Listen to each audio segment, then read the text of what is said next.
Hey, everybody. Thank you once again for joining us at the Remarkable Coach podcast. As always, I'm your host, Michael Pacheco. Today with me, I have Lacey Alexander. Lacey draws on her 21 years of experience leading multicultural and multinational teams in locations across the US, Japan, South Korea, Germany, and Italy. She blends her leadership acumen with her background in adult education and development to guide her clients to grow personally and professionally to achieve success. Lacey, welcome to the Remarkable Coach. Thanks for having me, Michael. How are you today? I'm doing great. Thank you for making time to chat with me here.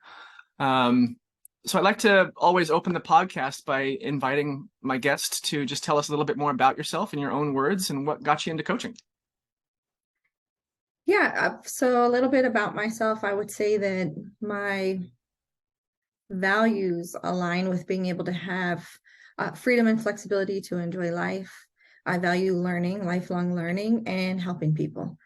And so I got into coaching because I had a mentor as I was transitioning out of my last career suggest I do a coaching program because I'm very passionate about leadership. I study leadership. I've taught leadership for years. And so I got into a coaching program, actually not really knowing what to expect. And to become a coach, you have to be coached.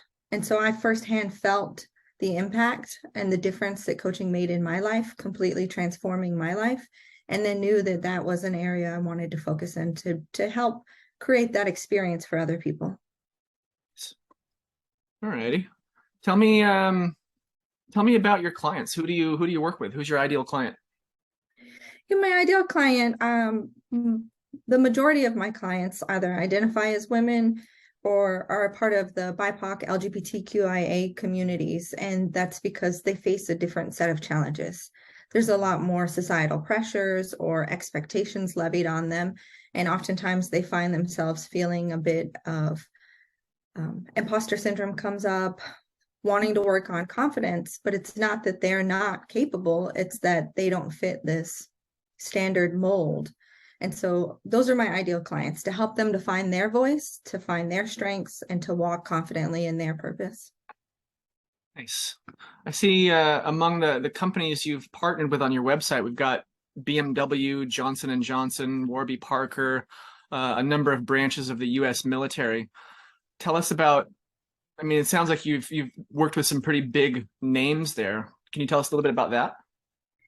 Yeah, what I've done is tried to be able to support clients from any industry, right? Because what I focus on is not necessarily industry specific. It's human aspect. It's the human aspect. So Mhm. whether it's government, higher education, or corporate, and I've had people from all different industries.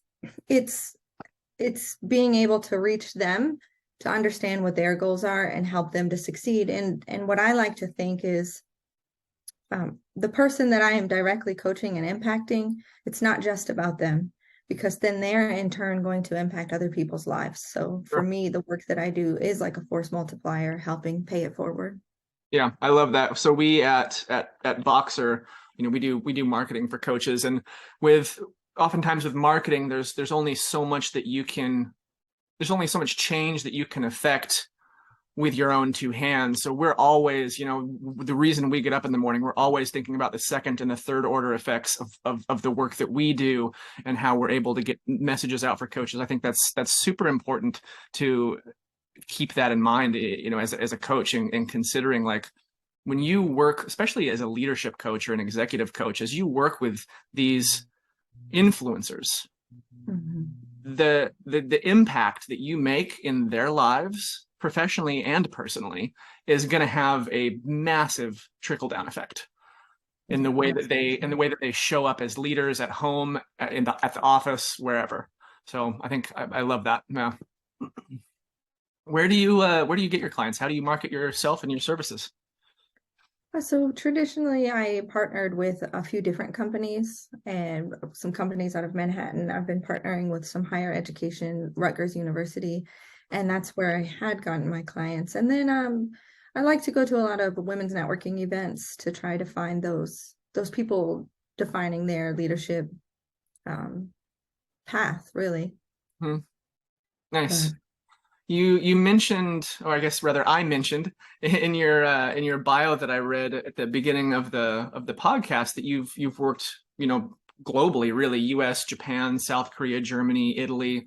Tell us a little bit about that. Did you get all those clients through Rutgers? Do you usually work internationally like that, or are you primarily focused now in the North America, or? Yeah, well, that was my previous career. And so previously I worked abroad, but what I draw on is the experience of leading those multinational and multicultural teams. I'm a huge, I'm passionate about culture and the nuances, high context, low context culture, how we view time, communication, space, all of those things. I've done a lot of research around that. And Mhm. then how that translates to what I do now is when I do coach people from different cultures, I'm able to understand some of the impact of the dynamics of how they were raised and the expectations put on them and how that impacts them operating in certain environments. And then I'm able to teach for Johnson and Johnson, for example. I taught a intercultural communication class. Excuse me. An intercultural communication class for their Americas, Europe, Africa, and Asia and Australia. We broke it up into 2 sessions, but to really draw out those conversations and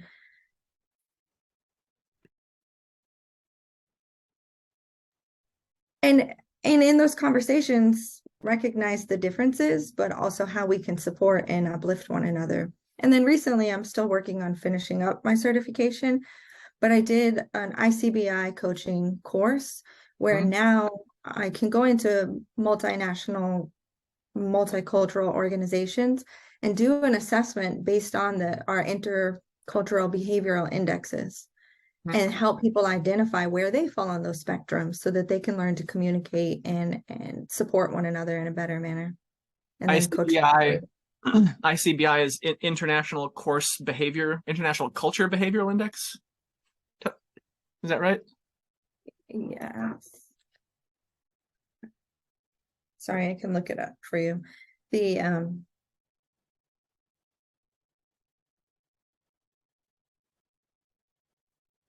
it is the individual culture blueprint indicator. Ah, okay. And in that assessment, it's much like a Myers-Briggs, Yeah. 16 personalities, instead of based on personalities, where because I've lived abroad for 10 years, in a lot of my areas, I identify more with the European view, how they view time, individual versus collectivist society. And then it helps us to all understand our individual preferences so that we can then operate better with those around us. Nice. Where did you live abroad? I lived in Japan, Germany, and Italy. Awesome. Awesome. So, to satisfy my own curiosity, I went to university at Waseda in Tokyo, and I worked as a commercial translator in Fukuoka for some time down in Kyushu. What was your experience like in Japan? Where were you in Japan? Japan, I lived in Okinawa, but spent some time up in Tokyo. But I would say Japan was a really amazing experience abroad, just because of the it's a very different culture and very welcoming culture. Um, so I would say Japan was a really great experience. It was my first experience living abroad, so I really tried to immerse myself in the culture, Huh? learn the language, watch the TV there, try to experience their They have ampama. they have some interesting television, don't they? Yeah, yes. So I'm putting some things together here based on you've worked with a couple branches of the U.S. military and you lived in Okinawa. I'm guessing you were on a base. Yes. Okay, cool. Are you in the military? So in my previous career, I was in the military. Okay, Um, cool. Usually what I recognize in some spaces, if I lead with that, I Yeah, can almost visually see people put me in a box that they don't really know what to do with. really interesting. Because you have these misconceptions about what the military does. So instead, what I like to say is that in my last role in Italy, I had 215 US and Italian and all civilian employees that ran 13 different small businesses on the installation. So the coffee shops, the bowling alleys, and I oversaw HR functions, marketing, budgets, Mhm. appraisals, hiring, all of those things. So not very military like. Yeah. And then in that experience, I also did teach our mid-level managers in Germany. I taught our mid-level managers leadership skills for our nation and our partner nations, places Turkey, Czech Republic. We partnered with some countries in Africa Yeah. and helped to develop their capabilities as well. Yeah. That's interesting. That's interesting that if you'd mentioned if you lead with former military experience, sometimes people don't know like what to do with that. Yeah, I think probably from a male perspective, right? You've got former SEALs like Jocko Willink and Leif Babin who created Echelon Front, which is an executive consulting firm, and that's almost, I want to say it's almost in vogue for like former, military leaders to go into the civilian world and start doing that kind of thing. But perhaps it's the frame of working primarily with women and BIPOC that leads to that confusion. What are your thoughts on that? Yeah, I would say maybe in the spaces, because in the spaces that I operate in, there aren't a lot of people that have military experience. And it's almost, how does that translate? And what I see the translation is the leadership training. We get it at so many stages of our career. And then it's built on at each echelon. And even teaching it. The class I taught on change management for the military was verbatim what I did in my graduate degree program. And I would tell my students, I'm paying $1,300 for this class and you're getting it for free. And, and so how that translates for people is what I found in many industries. If you're good at sales or you're good at marketing, you're promoted and now you're in charge of people, but there isn't support or training or development to give you the skills to be effective. Unless you're going out there and searching or reading books or listening to podcasts, you're kind of left to figure it out. And that's a really reactive way to take care of people in organizations. Yeah. Interesting. I like it. What does a typical engagement with you look like? Do you work with people for like on a monthly retainer? Do you have like a 3-month program, a 6-month program? I have both a 3 and a 6-month program Okay. where we're working on coaching. I like to focus a lot on our values, strengths, and helping individuals define what success looks like to them so that they can overcome some of those confidence issues. And then by the end of the year, I'm actually rolling out a leadership development learning platform because most of my clients want to grow as leaders, but that's not my role as a coach. So after the 3 to 6 month engagement, then they can go and there'll be the stages of team development and how you manage your team through each stage to help them progress and breakouts for any kind of topic that you may need so that they have that support as well. They've gone through coaching, found their voice as a leader, found their confidence to step into their power, and then they're going to get the skill sets that support them in that process. What sorts of things did you struggle with when you started coaching? That's a good question. I think for me, it ties back to that military experience. I retired from the military in 2020 in the middle of a pandemic. I was living in Italy. We got stuck there in a hotel room for 76 days and couldn't leave. And then I came back and I very much was an outsider back in the US. I hadn't been here for years, and starting a business in that environment was a challenge.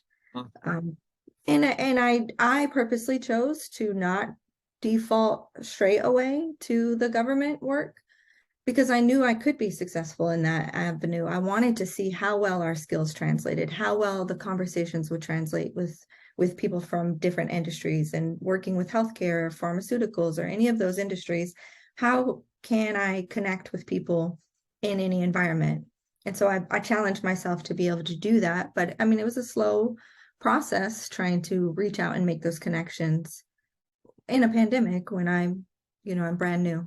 Yeah. I remember June of 2020, there was a flood of coaches to the market from people who had been laid off or just otherwise, fired basically, from their job and wanted to take their skills and parlay those into, something that they could do from home behind a computer where they can be safe and not exposed to anything, to not exposed to the mystery of coronavirus that it was at the time, right? And it was an interesting period of transition with a lot of difficulties. How did you get through that? I mean, did you market? Were you actively marketing at that time? And if so, how? You weren't doing in-person networking, right? Right. Right. And what's interesting is when you go to training to become a coach, there's not a lot of conversation on how you then have a practice. The entrepreneurship piece of it is still very foggy. You kind of learn by failing, right? You learn by figuring screwing it up. out. Yeah, exactly. And so it was, there were so many virtual networking events, and I would just do those every week. Women's networking events, different ones. And then in my coaching training, I connected with this really amazing group of women who come from all different fields, HR, marketing, sales. And so we all supported each other on the journey as well, expanding our networks. And so it's alignment. Alignment definitely helped. Mm-hmm. Mm-hmm. Nice. And then just learning. I spent the good first year, any class I could on entrepreneurship. And the States offer a lot of small business development support. Okay. So anything I could do to try to learn and grow on the business side of the house while becoming more proficient as a coach and supporting people. So it was a growing process, and it still is. Yeah. Yeah. Never. That's the blessing and the curse of the entrepreneur is you never stop learning. There's always more. Awesome. Tell us about some big wins that you've had in your career.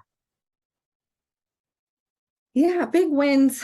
I would say that for me, a big win is when we do our final session, and I'm asking my clients what they're going to take away or they reflected on, some of the big wins that they want to celebrate, is hearing how the coaching has already made an impact and how it's already showing up in the way they lead people.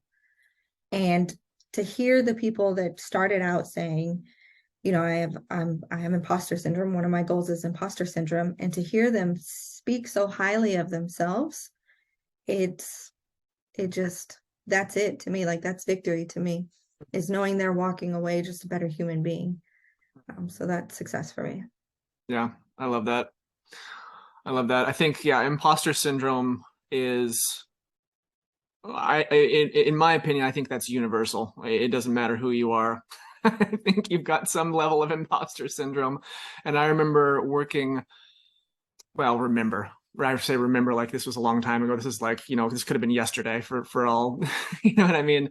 I don't think imposter syndrome ever totally goes away. It just, you reach a point where you're just like, you just become comfortable doing what you're doing and taking those risks. For me, at least, I mean, I guess I can only speak for myself, but I remember when I started working with my first coach 4 or 5 years ago, and I'm a very different person now than I was then, and a lot of that is just overcoming this crippling fear and anxiety of, who am I to do this? Like, why should anybody trust me? So I think that's super, super important work that, again, not only affects the way that a leader shows up professionally, but it also affects the way they look in the mirror. Right. Yes. And that's huge, because that's affecting generational change, right? That's affecting the family at home. That's affecting the children, the grandchildren, even. The way that person is able to show up for them. So I think that's just unbelievably important work. So good for you.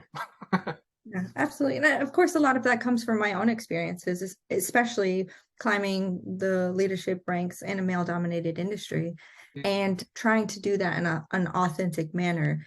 And so I've done a lot of research recently around the way that we give feedback, subjective feedback, and how Mhm. that does create some of that imposter syndrome.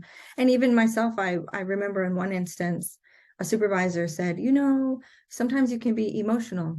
But I would say if it had been 2 years before that and I hadn't been reading things like Lean In or actually stepping into addressing some of those microaggressions, I wouldn't have had the words to say, okay, well, tell me what that means. And Mhm. he said, well, you know, you're always advocating for your people and you're sticking up for them. And I'm like, being a leader, because that's my job. That's what I get paid for, is to take care of the people underneath me. Uh-huh. And I said, so how do you see emotion showing up? You know, Mhm. am I coming in here crying or yelling? And he was like, well, no. And I said, so what would be a different word for that? And he was like, I guess passionate. I said, yeah. And let me ask, have you ever told a man that he's emotional? And he was like, well, no. There's, you know, had I not had that, already done the reading and had that support system to be able to call that out, I would have internalized that. And am I doing something wrong by taking care of my people or making sure that they have the things that they need to be most effective at their job? And I that's where that starts to creep in and make us second guess ourselves authentically. Mhm. If you ask me, my leadership brand, it is taking care of people. That's exactly what I title it. And Mhm. so I was being genuine and true to myself and genuine and true to my values and how I operate in life. And that's where that discrepancy comes in, because, you know, we think this is how I operate instead of valuing how we all operate and supporting each other to be our most authentic selves, because that's when we can be most effective. For sure. So I think through coaching, what I've found is when I can help my clients define what success means to them, and even for me in that career, I knew what success meant to me was work-life balance, taking care of people. I wasn't necessarily driven by making that last promotion. I wanted to just live life and do good work. And so it wasn't me chasing some aspiration that wasn't even mine. I walked confidently in the work that I did and how I showed up for people. Love it. Let's talk about work-life balance. You've mentioned that a couple times now. That's important to you. Tell us more about that. Yeah, work-life balance. So I am a mom of two kids, and I was in an industry where I had to leave sometimes, so 7 times actually. And so I missed my oldest daughter's first, third, fifth, and 10th birthday by going to the Middle East. Hmm. And for me, when I was there, I wanted to be present. I wanted to be at the school events. And so I did good work, but I also was able to prioritize being there. And that doesn't mean I didn't get the the flack for it, or maybe even the concern. But again, it ties back to that defining success. I was able to go to the ballet practice and say, no, I know that I met my objectives. I know that the things that I need to are taken care of. I don't need to just sit here to sit here. I can go be present in their life too. I don't need to take work home because I know that it's balanced. Um, and so that comes up in a lot of conversations as well, is a lot of my clients want to progress and they want to be more successful in their career, but they also want to be present parents. And that's not gender specific. Every time I would leave, I would be asked, how can you leave your kids? But the male counterparts were never asked that question. But they want to be fathers too. They want to be present in their kids' life too. And so it's sad to expect them to just not, because they have somebody else to take care of them. They want to be a part of their lives. And so work-life balance is important across the board. 100%, 100%. In fact, I'm going to show you something.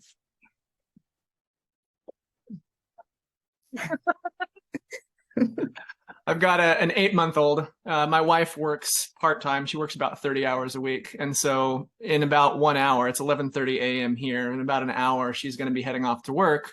And Opal, my little girl, is going to be coming down here and bouncing right next to me while I'm working at the computer. So it's super important. And yeah, dads definitely want to be a part of their lives too. There's no question about that. At least the good ones, right? Mhm. Um, Yeah. So, okay, cool.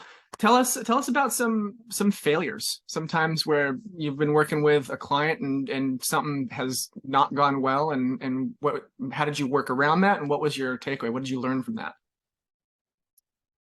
Yeah, I would say one big lesson I learned when I did a lot of traveling this summer and going to I was in a different time zone every week teaching. And managing your calendar when you're making an appointment in one time zone, but the next week you're going to be in a different time zone Huh? was a struggle. And Oh, so I had one client and one client in particular, and we kept missing each other. And he was like, this isn't going to work for me. And so I completely apologized and owned that I needed to be able to be better at that if I was going to try to do it all. Because their time is just as valuable. So ultimately that was a big thing, is just trying to make sure that I don't fill my schedule too much where I can't be my best for my clients. mm-hmm, mm-hmm. That was big. And then I think early on as a coach, when I first started 2 years ago, that imposter syndrome even creeped up in my life. And I'm not solving anybody's problems as a coach. I'm just supporting them, but you want to do your best, that you feel like you're second guessing yourself. And so I know that I was probably more timid early on, Mm-hmm. but I would just try to center myself beforehand, watch some videos, try to just get myself in the mind space each time before a client so that I could try to show up the best. But it still crept in a little bit. What kind of videos did you watch? I would watch different YouTube videos on coaching or different things, just to remind me that I know what I'm doing and I can Yeah, do this. yeah. That was when I was when I was working with my coach. That was my mantra was, I got this. I got this.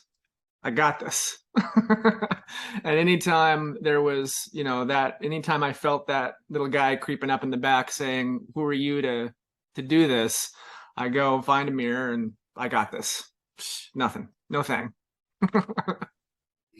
So, Yeah, I love to be able to share that, or for you to be able to share that as well, because for so many of our clients to bring it up, to then be able to say, like, no, we all understand universally, many of us feel that way. And so it's not that there's a problem with you, it's that we just have to figure out how we can best overcome that.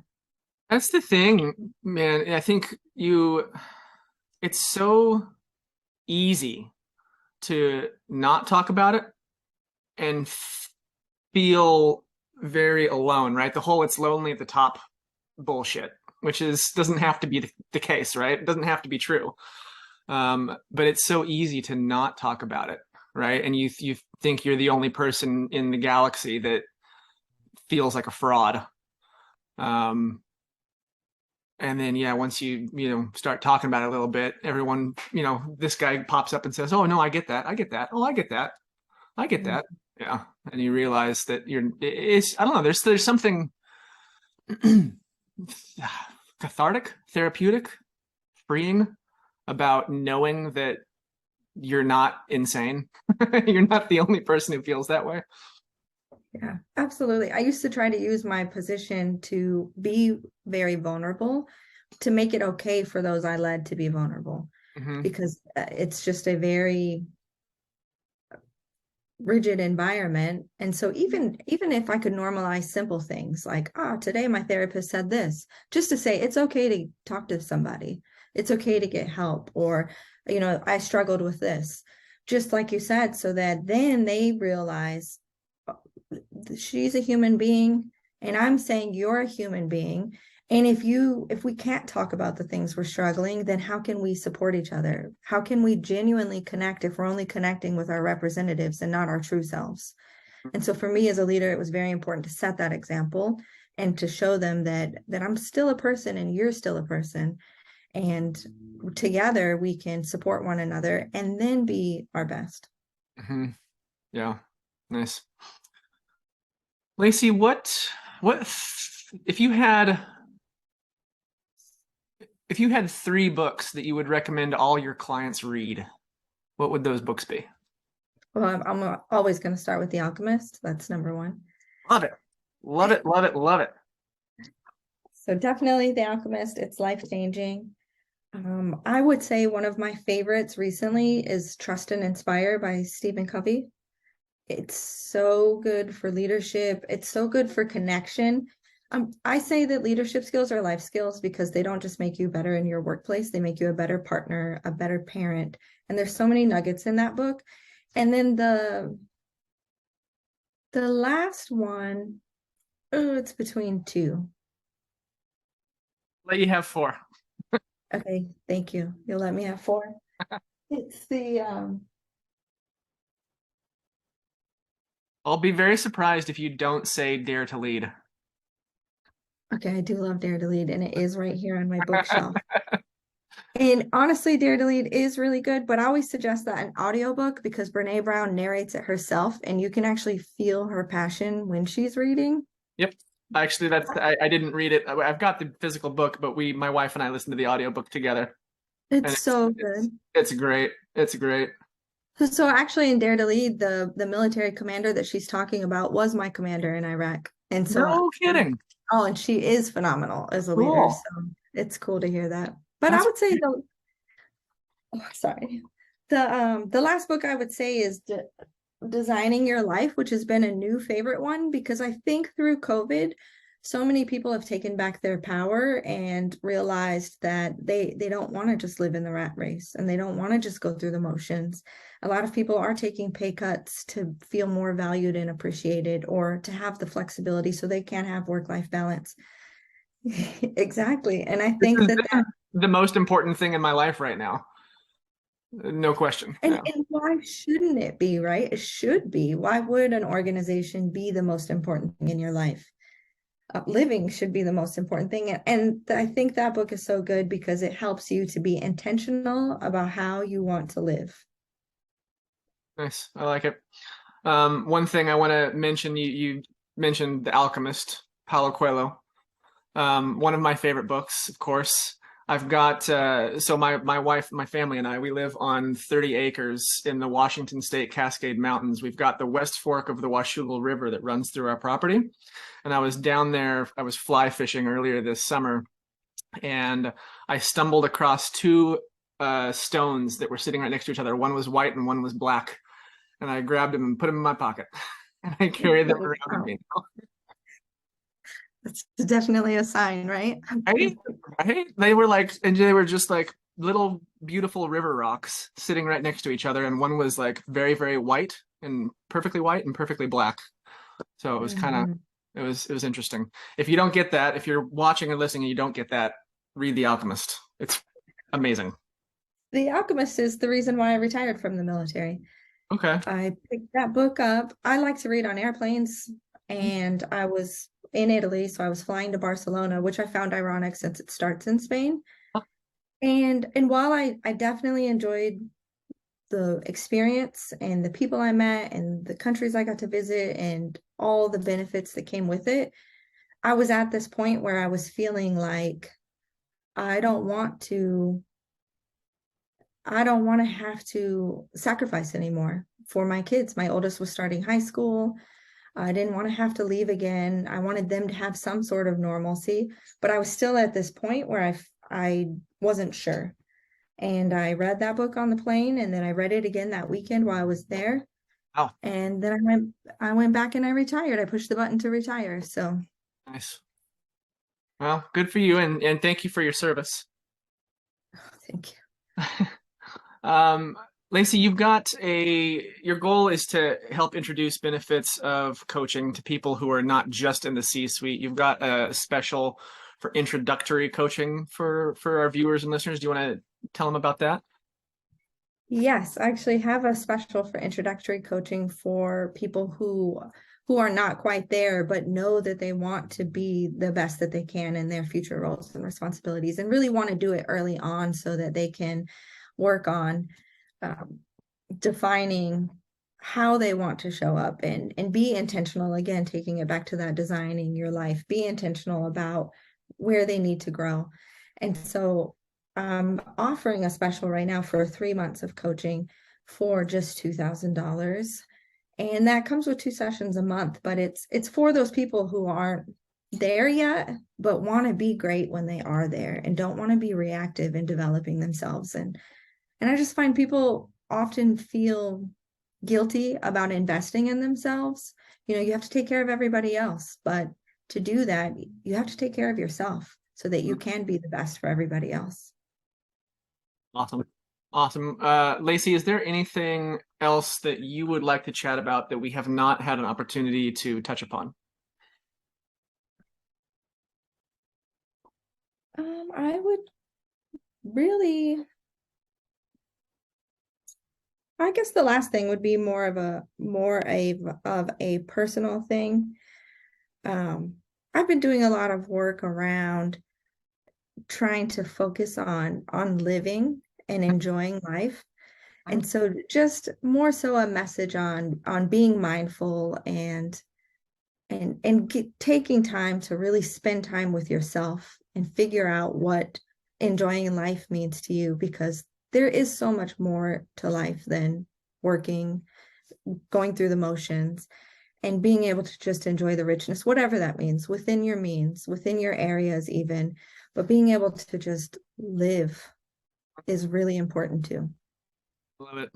No one was ever on their deathbed and said, I really wish I spent more time at the office.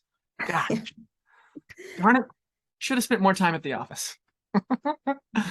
Lacey Alexander, again, thank you for your service to our country, and thank you for making time to chat with me here on the Remarkable Coach podcast. I appreciate it. Thank you. Thanks for having me. And thank you to our viewers and listeners for joining us again. We'll see you guys next time. Cheers.